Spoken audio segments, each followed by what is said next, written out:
The dog is known as man's best friend, only with these pups, that title isn't given out freely. 45 dogs with 45 officers from canine units across the state are in Montgomery for a seminar, sharing training techniques and learning just how valuable these animals can be to law enforcement. Bomb detection, narcotics, tracking, building searching, finding lost people, crowd control. In 6 to 8 weeks, these dogs are fully trained and can be worth as much as $15,000. Sounds like a lot of money, but Sergeant Ward says in the long run, the dogs are more economically sound than their human counterparts. The upkeep on ours, we have 10 dogs and 10 men. Our budget runs less than $10,000 a year.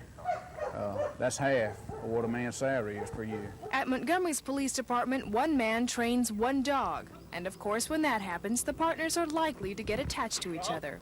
Very strong. They're just like kids to us. Terry Stanton, WSFA TV News. Started in Dallas and Marshall counties. Growth in that one based on our hopefully in the most of the departments have a distinguished panel to launch us this morning, and I'm going to share with you those. If Alabama's new Project Independence is as successful as one similar in Massachusetts, 10,000 of the state's 54,000 recipients of ADC will be off welfare the first year. To reach that long-range goal during the next 2 years, the state agencies are pooling their resources to find permanent jobs for welfare clients who volunteer for assistance. If dependent mothers need job training, workers will train them. If they need a high school diploma, workers will help them obtain a GED. And if they need a job referral, that service will be available too. We propose to do this by mobilizing resources in the community to recognize the problem and work toward a solution. We have the leadership nucleus in Marshall and Dallas counties to make it happen. Project Independence is not funded with federal and state dollars, but if the pilot program is successful in Dallas and Marshall counties, legislators representing those districts promise to seek state funds for maybe a statewide program designed to reduce and/or prevent welfare dependency in Alabama. Kim Davis, WSFA TV News.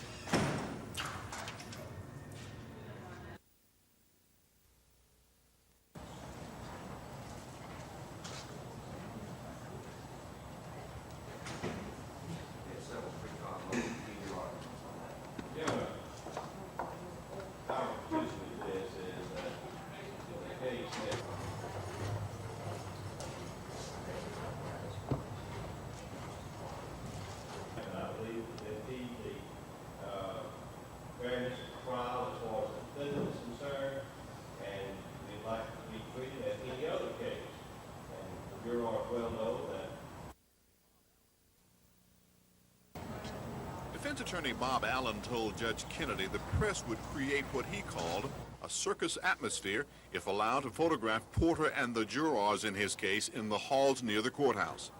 Allen asked that Kennedy order the media to refrain from taking the pictures near the courtroom. Media attorney Rod Nachman argued such an order would deny the press the constitutional right to access in public places. Nachman gave this reaction after the judge's ruling. He expected Judge Kennedy to agree with our position, and indeed he did, and denied this motion. But the reason the advertiser appeared here was that it's alert to oppose any attempts to infringe on its constitutional rights to freedom of the press. 30-year-old Gary Owen Porter still faces escape charges after an unsuccessful attempt to scale the county jail building using bed sheets which snapped, sending him crashing to the ground. He was hospitalized for several days after the incident. This is Norman Lumpkin, WSFA TV News at the Montgomery County Courthouse.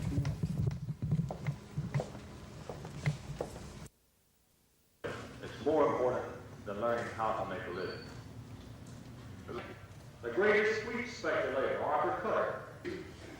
One of them is getting to the point where it's no longer the in thing to do. Back in 1923, there were 9 successful businesses. God bless you, and thank you for letting me go.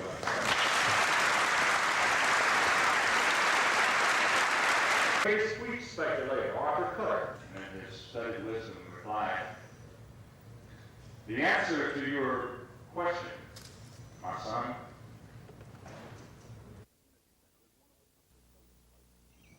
The Fain Community Center is one of Wetumpka's voting places. Getting inside the building isn't a problem for most, but for someone in a wheelchair, the 6-inch lip on the doorstep is enough to discourage or bar someone from being able to vote. Voting barriers like that have brought Secretary of State Don Siegelman to Elmore County to organize a committee to look at all the voting places and make suggestions on removing the barriers. That's our goal.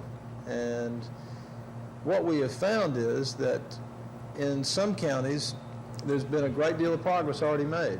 It's not solely Siegelman's idea. Public Law 98-435 requires the committee and encourages the changes that will make it easier for nearly 750,000 Alabamians to freely vote without any barriers. The Elmore County Commission will have the ultimate responsibility to implement any changes it can afford. But Larry Johnson, who co-chairs the Elmore County Voter Access Committee, says anyone can help out. Correct. We're very fortunate in Elmore County to have a great deal of civic clubs that are very active in the county, and we're going to be asking the civic clubs to assist in helping the county commission. The voting barriers aren't unique to Elmore County. It's just one stop in a statewide effort by Siegelman. He's been to 15 counties so far, with 52 more to go. Chris Grimshaw, WSFA TV News, Wetumpka.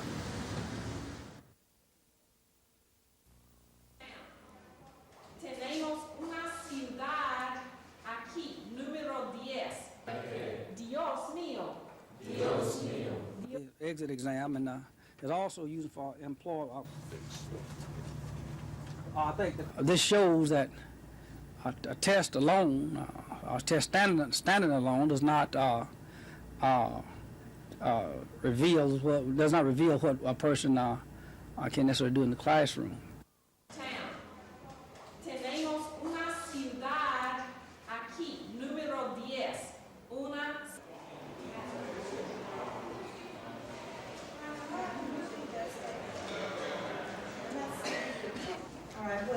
What is being said? Whoever the person is going to play like they really. Happy birthday to you. Happy birthday, dear Ola. Happy birthday to you. Ola Hawkins is celebrating her 100th birthday this weekend.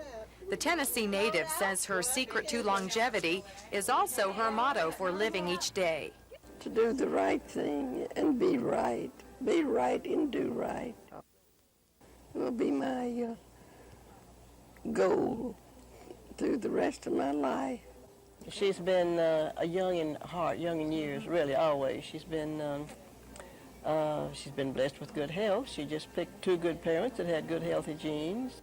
Family members describe Mrs. Hawkins as a gutsy lady, saying her spunky attitude helped her recover from a broken hip last December. Although many of us can't even imagine being 100 years old, Ola Hawkins is enjoying it. And she's already looking forward to next year, when she'll celebrate 101. Carrie Gordon, WSFA TV News.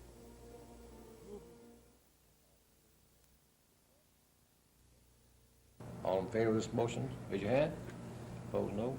So ordered. Joel, won't you make the observation to the press that he's out of time? USF&G of its default and called upon USF&G.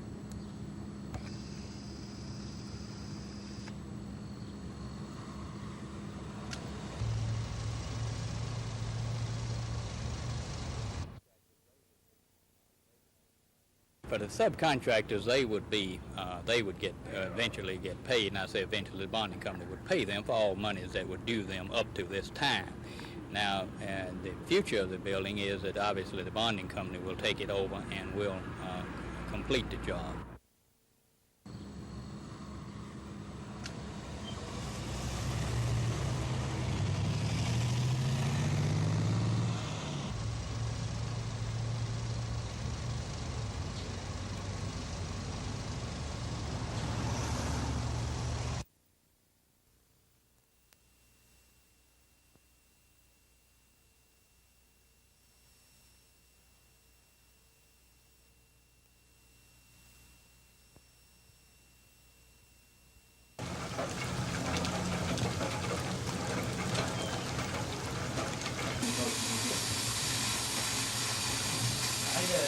good to you?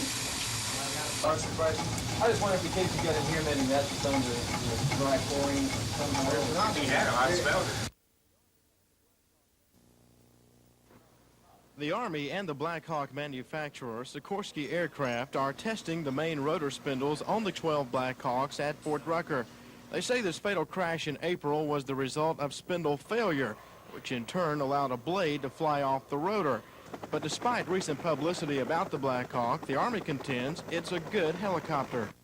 The aircraft has been tried, has been tested, and we feel at this point in time that we'll do everything in our power to ensure that and to sustain that level of confidence in the aircraft. Fingal says the inspections are not limited to the spindles, but will cover every part of the helicopters before they are given the okay to return to flying. The Army hopes to return its Black Hawks to the air by early fall. However, Findle says a portion of the 12 helicopters at Rucker could be ready to fly in 2 weeks. Scott Edcock, WSFA TV News, Fort Rucker.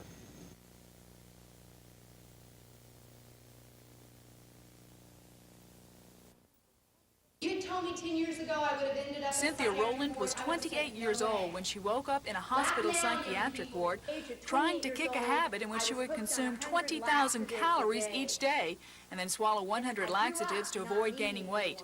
At the time, she was a television news anchor in Little Rock, Arkansas, who was lonely and contemplating suicide. After spending 2 months in the hospital, she told her story on the front page of the local newspaper and received hundreds of calls from people who were addicted to different drugs so they could stay thin. Women who were dying, who were alone, that were addicted to laxatives and diuretics and diet pills and throwing up, and they were so embarrassed. After getting out of the hospital, Rowland says she immediately decided to quit her job at the TV station and do something to help people who were suffering from addiction and loneliness. She now speaks to students across the country and answers letters from thousands of people who suffer from problems which they feel are insurmountable. Rowland says everyone needs other people, but in the end, it is the person who makes his or own choices in life. Lisa Walsh, WSFA TV News.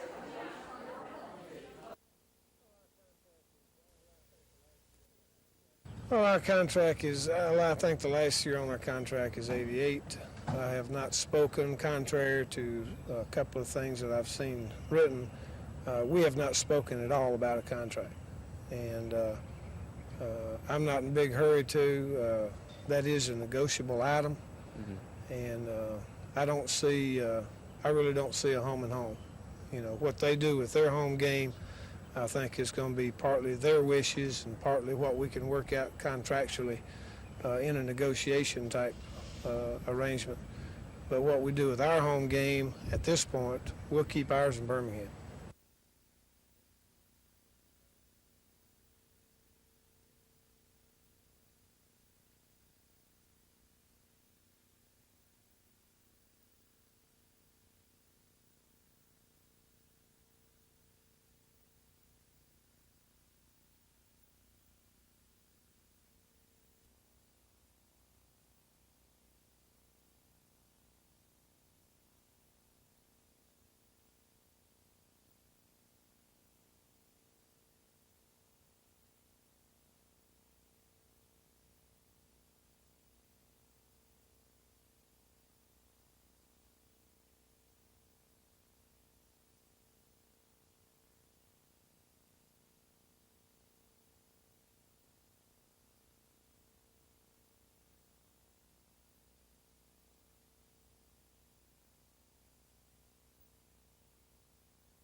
Top of the first inning, there's no score. Miami's Dan Rowland hits what looks like to be a double play ball. There's one, but Corey Curlin, a bad throw. Mike Fiore and John Leake score on the play. The Hurricanes had the lead 2-0. We move to the top of the third now. Miami leading 3-0. Chris Hart with a base hit into right center field. The ball gets by Danny Cook. 2-run score on the play. Miami had the lead 5-0 over the Texas Longhorns. Top of the 6th, Miami leading 9-2. Greg Elena with his 4th hit of the ball game. Mike Fiore will score on the play. Miami led 10-2. Bottom of the 7th, Texas trailing 10-5. Doug Hodo with a gapper to left center field. Cook on his way to third. He'll eventually score on the play. Hodo with a triple. It was 10-6. Miami still had the lead. Bottom of the 9th, 2 outs. Miami's Rick Rather strikes out Dodd Johnson to end the game. Miami wins the College World Series 10-6 over Texas. I'm Michael Stone for NBC News.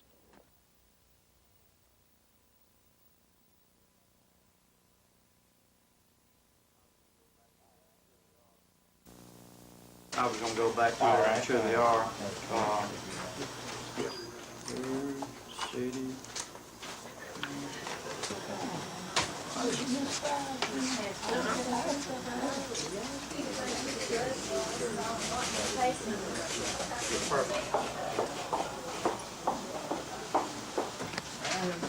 Okay.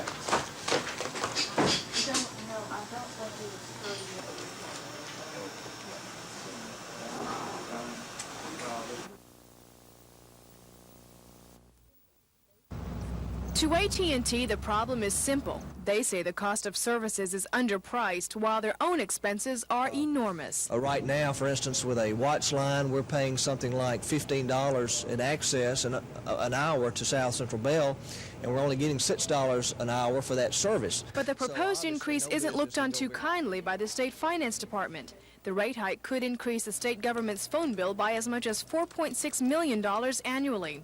Lawyers for the department say at the most AT&T should get $8.5 million. And if the PSC implements a proposed $1 a month access charge, AT&T should get even less. That would not only roll back the potential for any increase in this AT&T case, but it would also permit AT&T to reduce long-distance rates by at least $2.5 million. But the governor's public staff says they don't necessarily want AT&T to increase their rates, but they would rather see that than the implementation of access charges. Terry Stanton, WSFA TV News. How are you going to measure that? $10,000.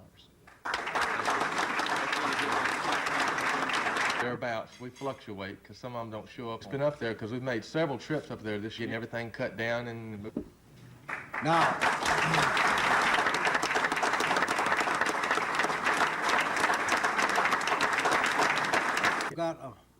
We are proud of this country.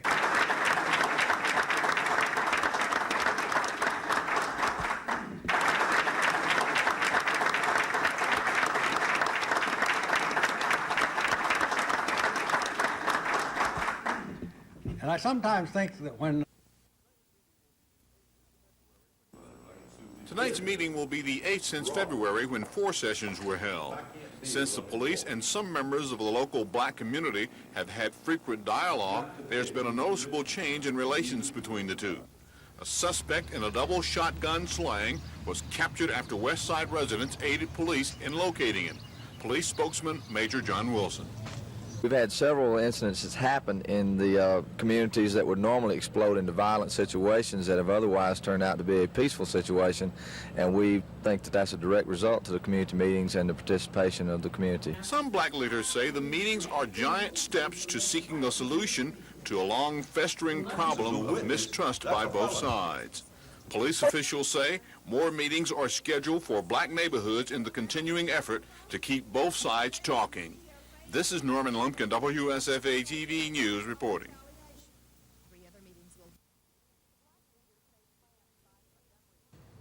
The black leaders say plans by the Montgomery Post Office to relocate or close the city's 3 post office stations in predominantly black areas of town are based on racial discrimination. When you look at the map where the post offices are located now, some of the stations are located now, and they're talking about closing those, and they're talking about moving them to locations in East Montgomery, the only conclusion that I can draw is that it's based on racial discrimination. The group says growth in mostly white East Montgomery has placed almost half the city's 13 postal stations within miles of each other on the east side. The black leaders are concerned that plans to close the Caroline Station branch and relocate stations in West Side and Cloverdale will leave some 80,000 black residents without convenient postal service. But postal officials assured TV12 this afternoon that the present level of service in all three areas would not change. Caroline Station will continue to operate and give service to our customers within that area. Actually, they will still have all the service that they're now getting, including box service. Humphrey says plans are to combine the West Side Cloverdale stations and not to leave residents stranded. Meanwhile, the black leaders have filed a complaint with the postal system and say if necessary, they'll file suit in federal court to stop the moving of any postal station out of a black community. Carrie Gordon, WSFA TV News.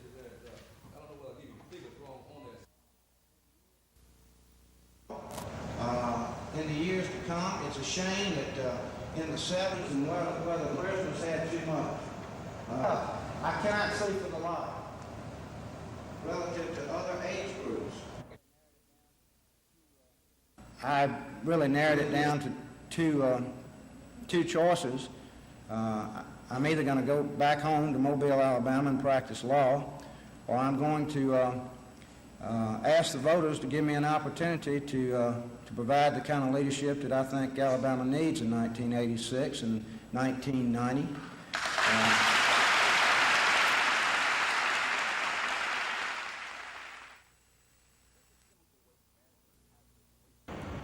This is Chemical Waste Management's hazardous waste dump site at Emel, the nation's largest and the only one in Alabama. It's a monopoly due in part to the legislature. In 1981, under the Minus Act, lawmakers took over the application screening process. Now another waste company, Browning Ferris, is challenging the law in federal court. Browning Ferris wants a site of its own in Lowndes County. But during a hearing on the challenge, federal Judge Truman Hobbs indicated the act might be unconstitutional.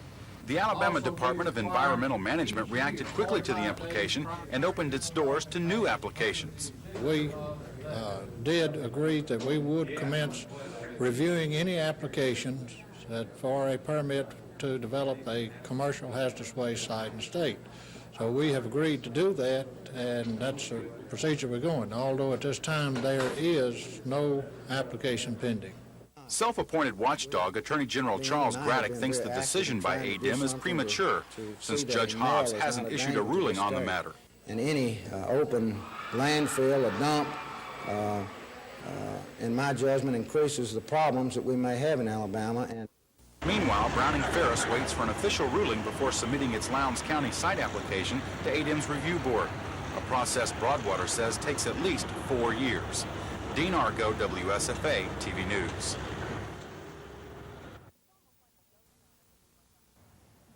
It's almost like a ghost town at the new Montgomery County Courthouse and Jail facility. No subcontractors and no construction. Work stopped on the $17 million project 2 weeks ago. I'm told that's when Welch and all of his employees abandoned the job. When contacted today, Welch's secretary said the company had no comment. Several independent subcontractors quit working during the past 3 weeks. Most reportedly were owed money by Welch. At least one has not been paid completely since January.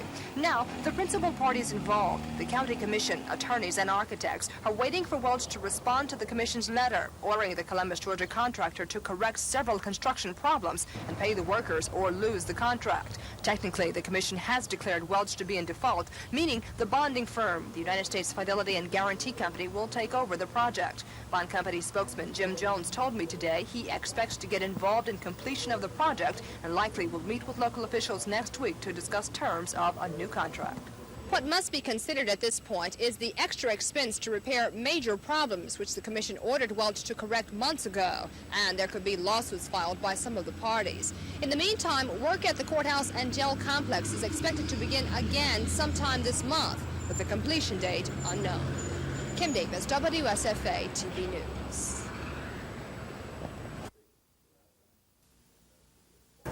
Statement for that event. I think Dan Benfu would have fallen by the time we got in our act together. On the eve of Colonel Muscat. 20 years. Other lessons, I think we learned that omnipotence in the world may not be the prerogative of the United States. We've got to be careful and think it through before we get deeply involved. is the cost worth the objective. And I deserve. I'd love to see it. It would have taken us too long. Against the air war. We've done some good things. I feel a lot better about the situation than I did, say, in 74 or 75. That time frame. Okay, anybody got any? The AH-64 Apache is living up to the Army's high expectations. On Tuesday, the Apache left Arizona, making one stop in Lubbock, Texas, before its arrival at Rucker this afternoon. More than 1,500 nautical miles were flown in the mission, made possible because of a set of 4 230-gallon fuel tanks mounted to the side of the aircraft. The Apache's program manager says the flight's purpose is twofold. The main purpose is to prove that this aircraft can self-deploy itself long distances, and also in a tactical environment where radius of action is required over and above the normal. Drenn says the Apache is combat ready even with the extra fuel space and can readily be deployed to Europe in case of an emergency. One of the Apache's evaluators also made the flight and says the aircraft is exceptional. I feel that it's a very good helicopter. It's something the Army's needed for a long time. I think what it does is it gives us a firepower on the battlefield that we've never had before. The Army is expected to begin student training with the Apache at the Army Aviation Center in July. Scott Edcock, WSFA TV News, Fort Rucker.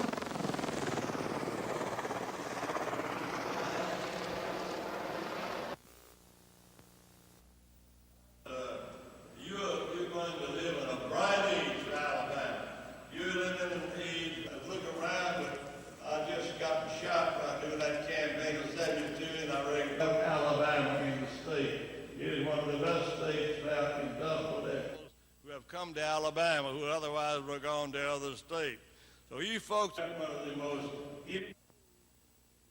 So you folks are living in an age in a few years is going to unwrap Alabama as one of the leading states in the Gulf region of the nation. We're going to become the leading gas and oil producer in the Gulf region.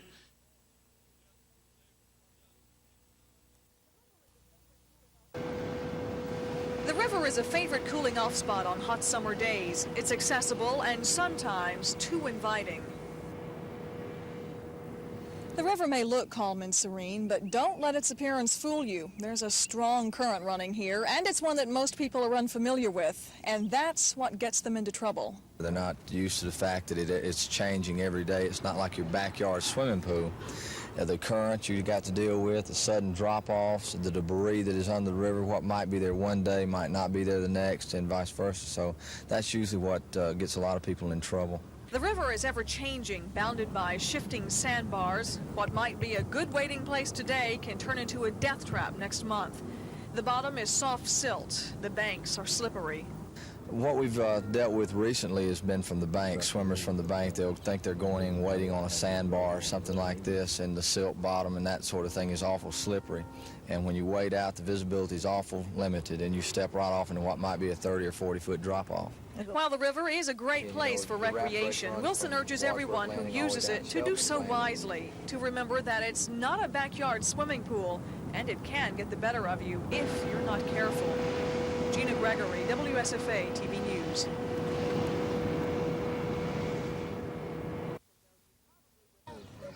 A couple of months ago, you probably would not have found uniformed police officers standing around and talking to residents in the two-lane court housing project. But times have changed. As part of its community relations effort, the Montgomery Police Department has opened an office in the projects. It used to be that police would only be here at times of trouble. Now the blue uniforms are a common sight. Now when we come in here, you're going to have the same little pockets of resistance that you've always had in the past, and the same brick throwers and rock throwers, but it's nowhere near the magnitude that it once was. And more than 75 two-lane residents took time out to talk to police during a community relations meeting. Police say these are the people who are being mugged, robbed, and raped, and they want them to help catch the criminals who terrorize their neighborhood. Are you going to let them just move in with you? Tear up your neighborhoods, tear down your neighborhoods, or you going to get rid of them? Police say the combination effort at Two-Lane is working, and now they want everyone to have the same objective. to get the criminals off the streets. Carrie Gordon, WSFA TV News. Reed is at third with 2 outs. That is smoked to deep right. Claudel watches it. Home run, Dave Parker. He had a bullet. He pulled it to right for it.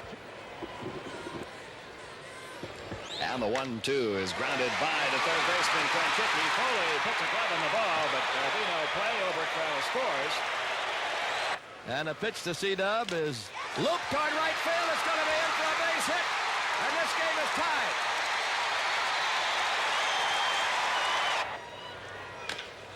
Toward left center, going to be in for a base hit. A run will score. Milner holds it first. And the Blues ring out.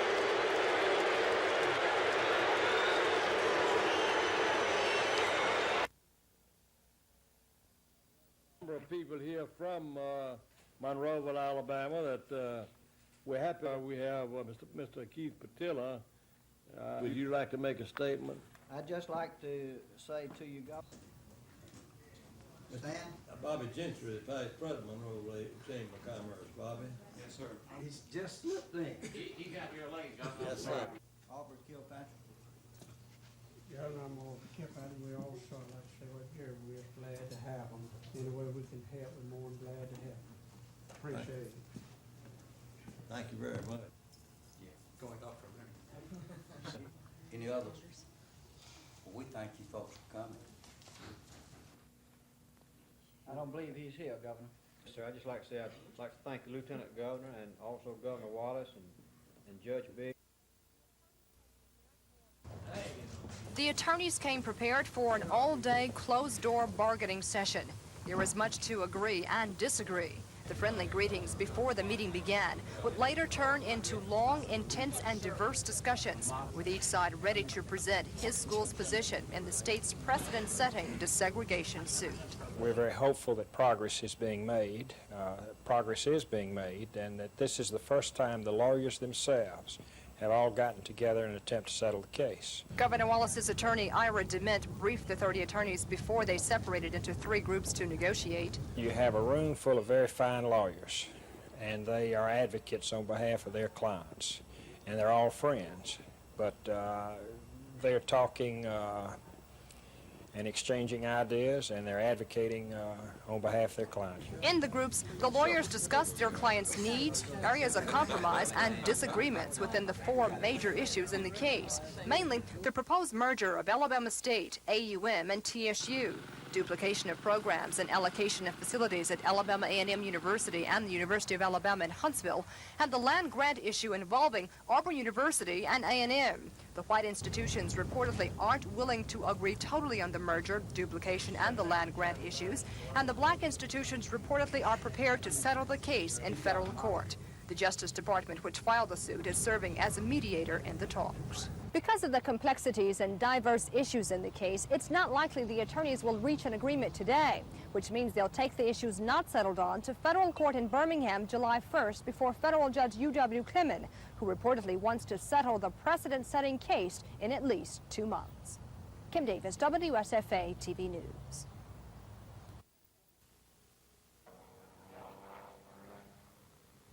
If this afternoon's performances are any indication, the 1985 Alabama Airfair will be spectacular with trick pilots, precision flying, and static displays of some of the world's most advanced aircraft. Months of planning have gone into the 5th annual airfair, and officials say the 1985 version will be the best yet. We've had about 65 volunteer workers working very diligently on this thing since August last year. And a lot of people do not understand that, do not realize how many hours goes into this thing. Among the feature performers will be Bob Bishop in the Coors Light Silver Bullet Jet, the Ray-Ban Gold Aerobatic Team from Canada, stunt flyer Frank Ryder in his Super Chipmunk airplane, and on Sunday only, the U.S. Air Force Thunderbird Jet Squadron. All profits from the event will go to the Army Aviation Museum Foundation at Fort Rucker. Cal Calloway, WSFA TV News, Dothan.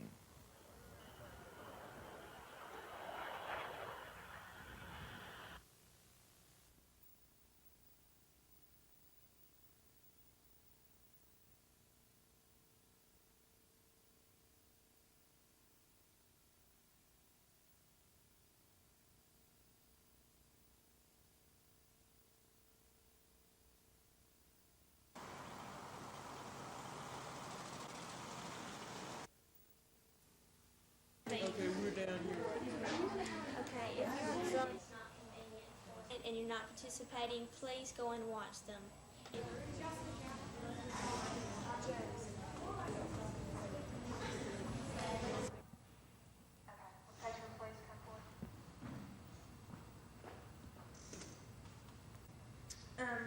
And it would most likely be deterrent to the of U.S. Steel in the country, Birmingham and Fairfield, and grandfathers and grandmothers.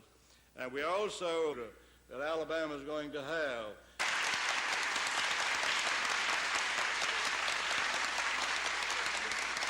And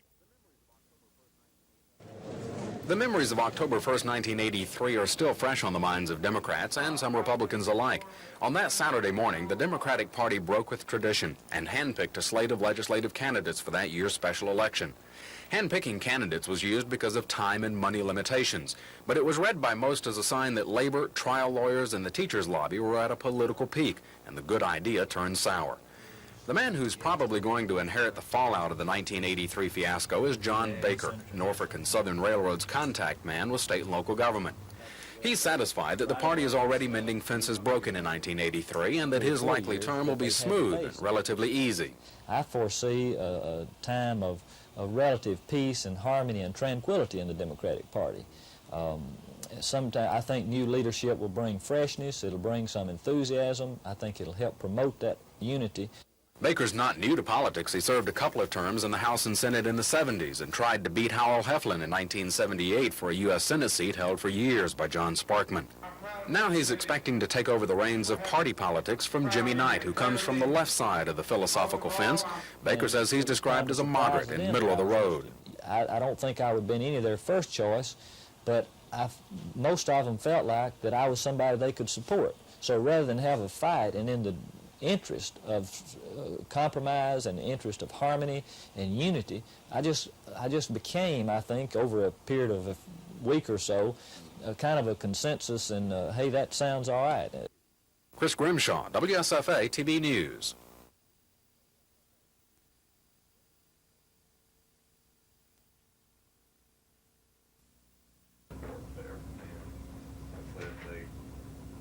They're justified and get economically justified up there. And that's what they're doing. Times, past couple months, met with the mayor up there.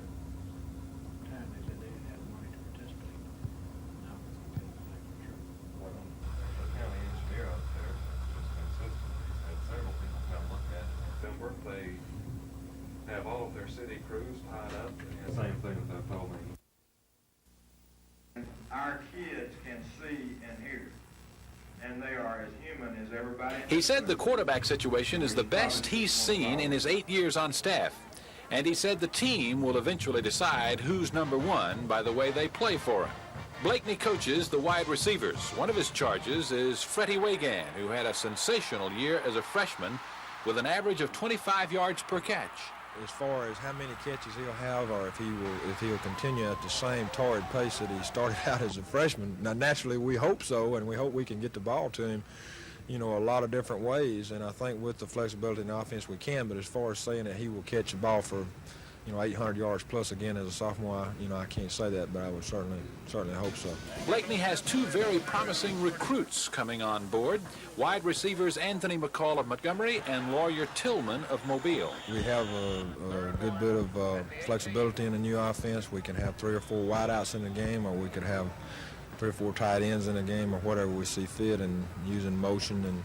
And I think the passing game will be an integral part of our attack, and you know, we need probably 5 or 6 guys that can play wide receiver going into the year. What's your reaction to that ruling? Well, I was greatly disappointed with the decision of the United States Supreme Court that struck down an Alabama legislative act which allowed for silent prayer in schools. What does this decision mean? Well, it means that you can't, in effect, have silent prayer in schools. I think they rather strained a great deal to do it. I don't see how this would be a threat, silent prayer would be a threat to the concept of the separation of church and state. There's no persuasiveness in silence, and to me, I think they are strained too far, and this went far too beyond what even our founding fathers originally conceived of when they were worried about a government-imposed religion on the people. What effect will this have on a push for a constitutional amendment for school prayer? Well, in my judgment, this will ignite a movement for a constitutional amendment for voluntary school prayer where there's no forced participation. I've been a long time supporter of this, but I believe that this decision is going to stir up the American people more, and as a result of this decision, I think there is a strong likelihood that such a constitutional amendment can gain congressional approval, and I don't have any question that it would be ratified by the states. You think that's possible in this Congress? Well, we are about halfway through. It may well be. It may be. I think there's going to be a big reaction to this, and I feel like that it's going to start a movement that will eventually mean the adoption of a constitutional amendment allowing voluntary prayer with protection against forced participation. They marched in proudly, anxious to begin their new lives as Montgomery police officers, 37 men and 4 women. Out of 63 candidates who started the academy program 4 months ago, this 41 is the cream of the crop. Joining the ranks of the police department is something these young officers are taking to heart. The determined expressions on their faces reflect the code of ethics they are asked to live by. We recognize the badge of our office as a public trust, and we accept it as a symbol of public faith to be held so long as we are true to the ethics of the police service. At a time when some city police departments have waiting lists, Montgomery is hiring, and the fact that the police budget is larger than any other department budget only reinforces the city's attitude. The best police department is a visible one. If you're not prepared to totally dedicate your life to being a police officer, then you've made the wrong choice, and we've made the wrong choice in selecting you. And in about 3 days, these new officers will be put to the test. Carrie Gordon, WSFA TV News. John Earl Gallups. Seeking out those with the expertise to advise us. And it's true enough that they said that 2/3 of the people in the state live from Alabaster, which is south of Birmingham, north.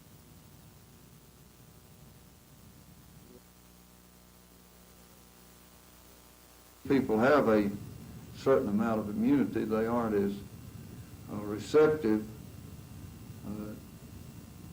to the interests that you have, and that way it isn't just you, it's a lot of other people. They just aren't as responsive as they should be. And the big thing we hear from even legislators is, hey, kids don't vote, so we'll go with the other things. It's like your local county commissions, most of them will go to you, they keep the roads and the bridges and the things going, that's a big issue, but when it comes to your children, that's on the back burner many times. Do you think that there's anything that can be done to change? Maybe their attitude? And that to me is not an effective way to lobby. Because, everyone gives them, and normally when you go there... 2-2. That's well hit. Along the line and right. Parker's back in and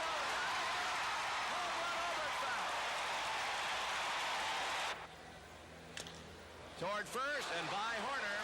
That's going to be a double. A run in.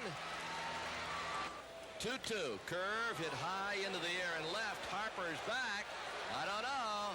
This ball is out of here. Dave. High chop to third. They get. Whoa! He threw it to right field. Oberkfell will be at least at third. Murphy is at second. They're going to send Obi. The throw to the plate. He is going to be safe. Murphy to third. He's safe. Fly ball deep center. Back goes Milner. He looks up. That ball is out of here. Home run.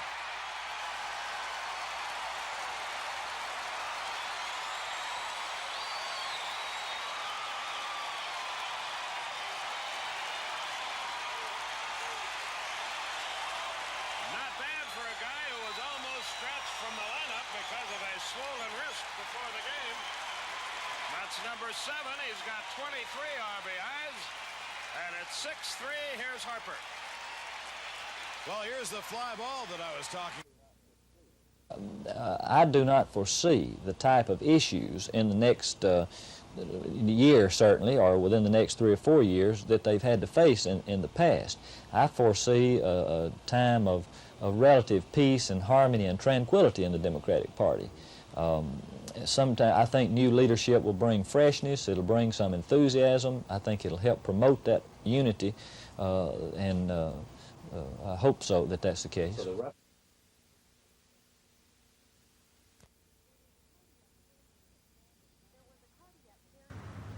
There was a cardiac care unit standing guard outside the Colonial Bank office on Perry Street this morning. The ambulance was a precautionary measure because one of these 80 people is about to get very excited, and with good reason. Colonial Bank and radio station WLWI have joined forces to give one lucky listener the chance of a lifetime. 92 seconds in a bank vault containing $30,000. It's a promotion for the station. It's been running for 4 weeks. We've had 80 qualifiers in the last 4 weeks. It's a promotion that we are doing. It's probably the biggest one that's ever been held, a single promotion by any radio station in this area. Well, this is fun, and I just want everybody to know I went in there first and checked it. It's all real money. No funny money. It's all real. And then, with growing anticipation and a shake of the box, it was the moment they were all waiting for. And the winner is Brenda Belfleur of Montgomery. Now the test. How fast can Brenda run, and how much money can she grab?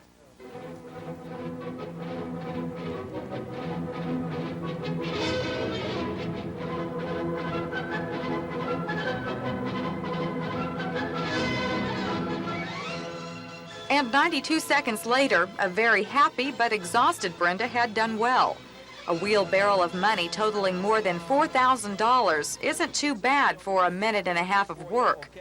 Contest organizers say if the promotion goes over well, they hope to do it again. And when you're giving away money, how can you go wrong? Carrie Gordon, WSFA TV News.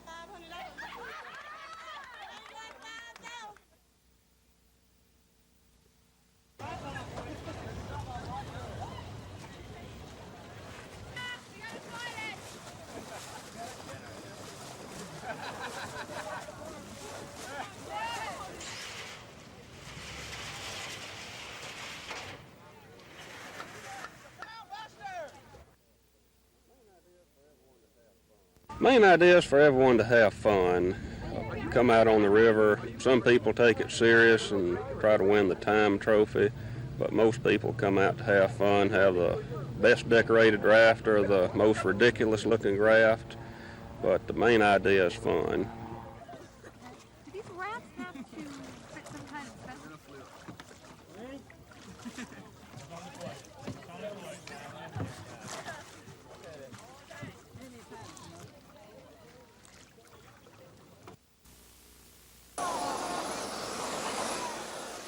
They came to see those daring young men in their flying machines. Machines with different looks and different purposes. Machines ranging from the Pitt Special, flown by the Ray-Ban Gold aerobatic team, to this huge tanker flown by the U.S. Air Force. Even those who make their living in the air marveled at the performances.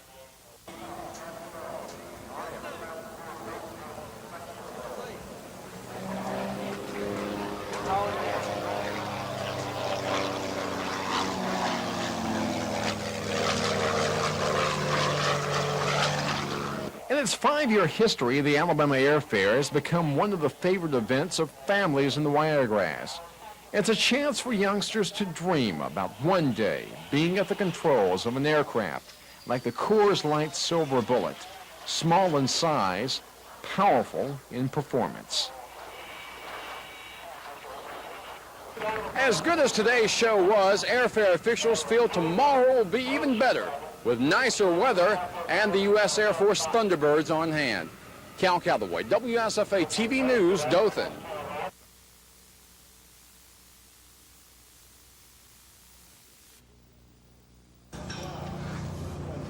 Prior to the prejudging held this morning, the bodybuilders pumped up with the free weights, oiled themselves down, and waited. The difficult work was over.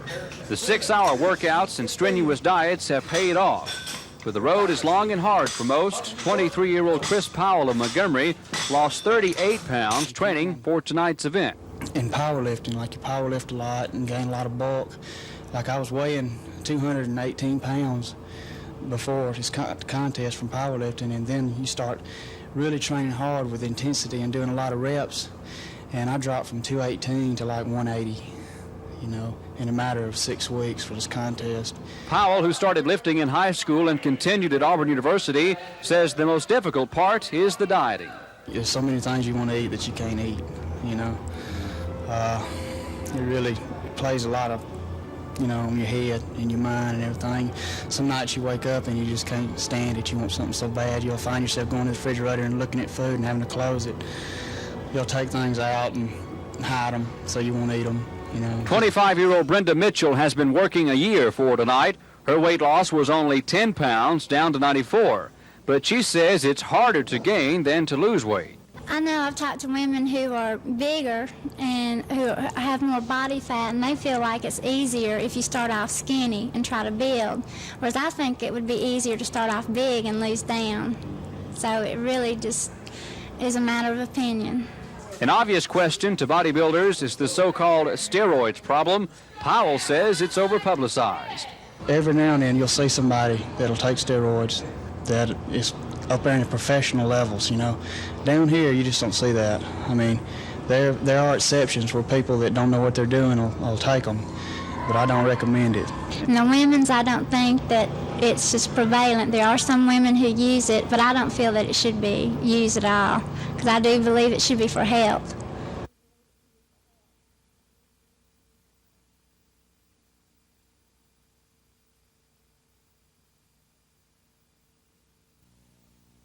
Contributed of your time and talents and energies, and just say more power to you. Let's do some more good.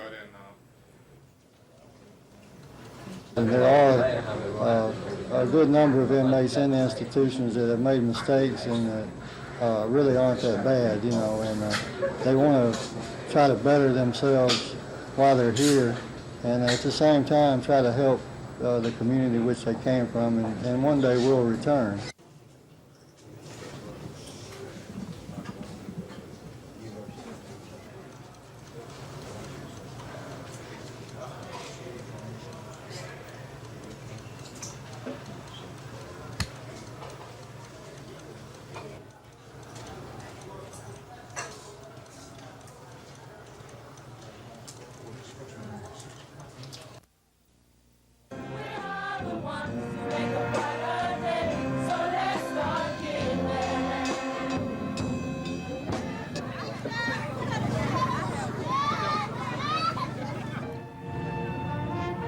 To raise money for USA for Africa, people in Ethiopia, and Alabama hunger projects. So we wanted to somewhat do something a little different rather than just getting together, having a lot of fun, and it ending there. So we hope that we will have enough money raised at least to make a difference with someone. Hello. Can everyone see her? She's darling.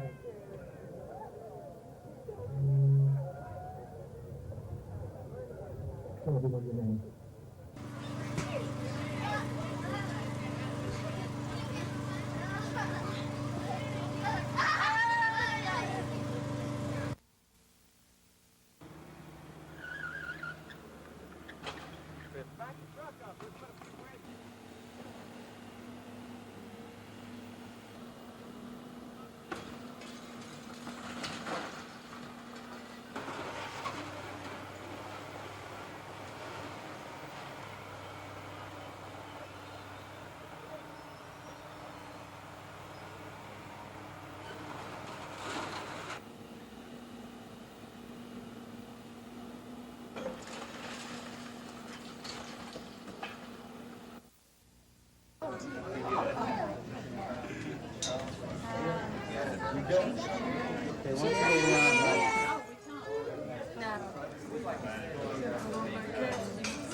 I feel pretty bad about leaving because right now I made a lot of friends at the end of the year. But I left the United States now.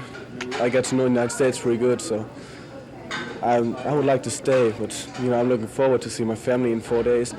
Mostly it's the fact that we feel like we've been really blessed and that we want to share what we have with someone else, and also the fact that we get a lot out of getting to know them personally.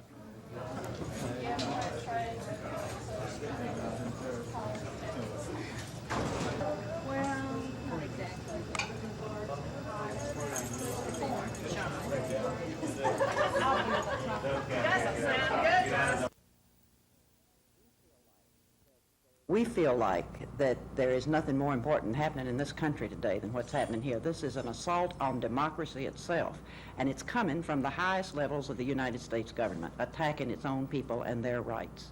These strong words come from one of several executive members of the National Coalition for Independent Political Action. The group held a regional conference this weekend at Selma University on political methodology. They say the U.S. Justice Department's voter fraud investigation in Alabama's Black Belt is based on racism, and that it is not only a local issue, but one of national importance. That it's not simply a trial, that we view this as an attack by the Justice Department, that it's not limited in the Black Belt, that it has national as well as international implications. We're here to build support for that, to spread the word about what really is going on from here. That everybody should see the attack on the Black Belt 3 and possibly 5 as an attack on the basic human and constitutional rights of everybody in this country.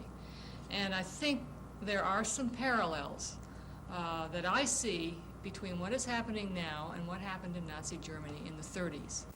The NCIPA is hoping that future elections will result in more black representation. Indeed, there is talk of forming an independent political forum to serve that purpose. But for now, they say that national interest in the voting fraud investigation will increase dramatically. It will be not only comparable to the civil rights movement, I think it will go beyond the civil rights movement, because the period that we're in is far more critical now than it was then. In Selma, Craig Meadows, WSFA TV News. Put shrouds around them.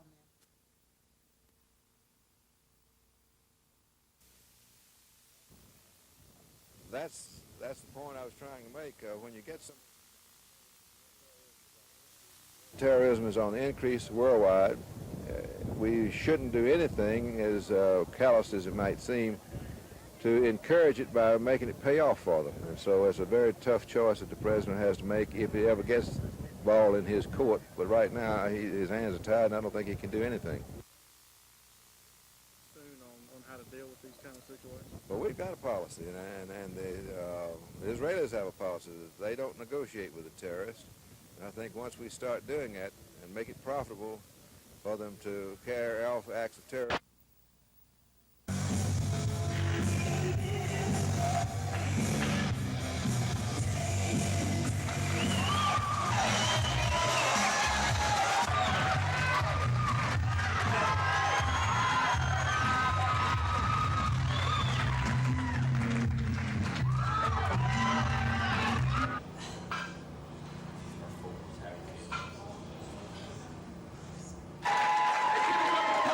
There's so many things you want to eat that you can't eat, you know. It really plays a lot of, on your head and your mind and everything. Some nights you wake up and you just can't stand it. You want something so bad, you'll find yourself going to the refrigerator and looking at food and having to close it. I know I've talked to women who are bigger and who have more body fat, and they feel like it's easier if you start off skinny and try to build, whereas I think it would be easier to start off big and lose down. So it really just is a matter of opinion.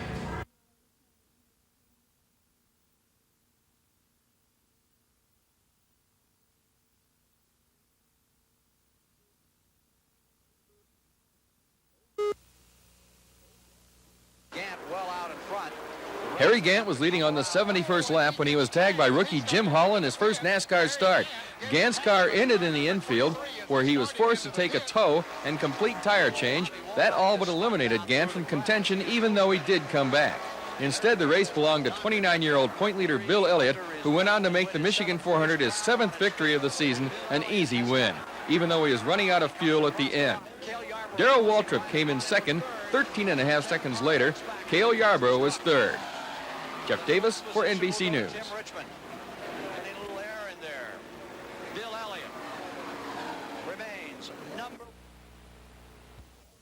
This is Dave Barr on the 5th hole of the U.S. Open this afternoon, 60 feet away from the pin. Dave Barr with probably the shot of the day as he began to close in on the leaders. Turning point of the tournament would come on the 5th hole. This is T.C. Chen with a chip. He hits the ball twice. Chen ended up with a quadruple bogey on number 5. Now to Andy North here on the 13th hole. He birdies to tie Chen and Barr. This for the lead. They were all at 2 under. Then on 17, Barr needed a great chip shot. Well, he gets it up into the air, but it doesn't go with the roll. It rolls far and away to the right, down the ridge, Barr with a 72 today. So when Andy North came to 17, he needed a great chip shot, and he got it out of the trap. You can't get much closer than this. Andy North was in position to win the U.S. Open.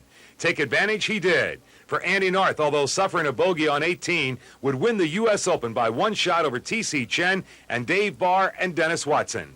I'm George Michael for NBC News.